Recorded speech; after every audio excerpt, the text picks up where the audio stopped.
and welcome back to my channel. Today I'm joined by my good friend Manny, whose channel is CascadeScents. So I'll make sure I leave all of his links below so you can go follow him and check him out if you would like to. CascadeScents. So he specializes in smells and fragrance and all that stuff, which if you watch my channel, you know I know nothing about. So today, Manny is going to teach us something about the smelly smells. I hope I can. I think you can. Okay, so my first question for you, it's like the big umbrella question. What is fragrance? Like, how would you define all of this? Good question. Basically, you have like a series of smell wherever they come from. Whether it's something that you're spraying onto yourself, like a perfume / cologne, whether it's even like a speed stick or body spray, or a smell that you might get from somewhere, like something that emits fragrance. To me, it's just like the actual word. Okay, so then like what is the difference between like perfume and cologne and eau de toilette and stuff like that? Yes, and that's something that has to be cleared up ASAP if you try to learn about this kind of stuff. When it comes to fragrances / perfumes, there are concentrations, and those concentrations distinguish how typically strong a fragrance is. Not typically how strong, but how much fragrance oil percentage is within that actual fragrance. So the lowest percentage is eau de cologne typically, and that is like around like 5 to 10%, I can't remember exactly, but up after that is eau de toilette. Now eau de toilette, you'll notice, is the most popular for young men or just men in general because of the fact that men typically don't want to shout with their fragrance, and they want to come off as just like watery and clean, and they really don't need that much potent fragrance oil within their actual scent / perfume / cologne that they're spraying onto them. So that is the next highest concentration. The one after that is eau de parfum, and that one is typically the ones that girls will typically reach for. Chances are if you have a stronger perfume, it's that concentration.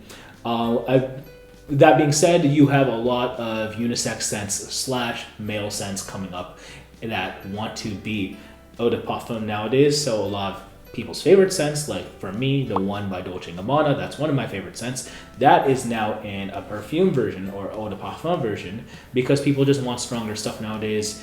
It's not as scentless as it used to be, but some places it might be that still or is becoming that, so who knows. But for the most part, something that is typically untouchable when it comes to the masses, like you won't be able to find this kind of concentration at your Sephora or your drugstore, is extrait de parfum or extract. So basically it has the highest fragrance oil percentage, and that stuff typically is super potent and super hard to find, and as a result, like that stuff is typically more expensive, and I can't even say that I own an extract and I have like 50-60 fragrances.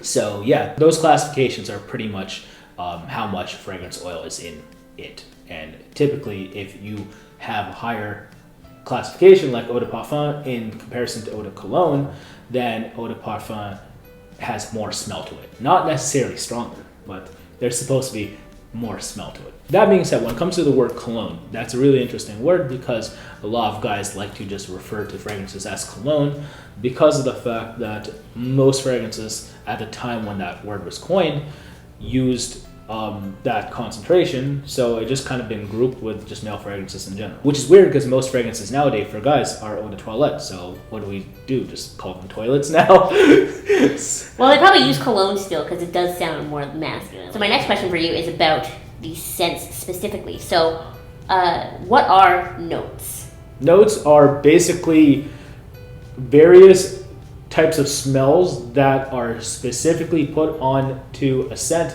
purposely by who perfumed it. So for example, there might not be an actual note of oud, which is a type of wood resin in it. So it might be like a fake synthetic oud and it doesn't actually have oud oil in there. But it could be listed as a note if they use various synthetic resources to try to create that note. Right, so they're using fake things to make real smells.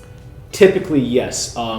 Sometimes, yeah, but at times you can actually have like actual natural stuff into that fragrance, and then that's easier to bill as a note because you didn't actually have to create certain things together to be able to put into that fragrance and then call it a note. So a fragrance like Chanel's No. 5, for example, or Numero 5, that has notes like aldehydes, orris roots, that kind of thing, and whether or not like there's actual orris root in there is to be debated, but they tried to create that smell, and that's why it is listed as a note. Okay. So then, like, what is the difference? I've heard, like, base notes, and there's, like, different levels. Yes. I don't know much about these levels, but what is the difference between them, and what are they?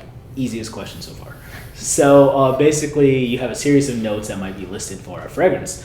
Top notes, for example, are the most fleeting notes, and they're the ones that your nose is going to sense right away, because it's a very, very fleeting type of oil/scent. So if it's sprayed, that's what's going to fly away from the rest of where you sprayed it. Typical top notes are any citruses, fruits in general, some florals, that kind of stuff. Very like weak in nature typically, but you can tell hit your olfactory right away. Your heart notes are basically what's after that. You're trying to make a smooth transition into the base. Now, heart notes are typically deeper smelling flowers for the most part, sometimes wood, sometimes various green notes.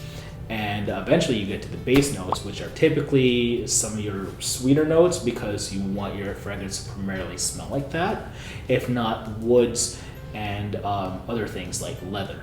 So those are typical base notes. And my last question for you is the big one that I've been curious about, because, I mean, I just don't know. What is the difference, really, between me going to whatever drugstore and buying a $6 body spray and then going to, say, Sephora and buying a $120 perfume? Like, what is the big difference between those two?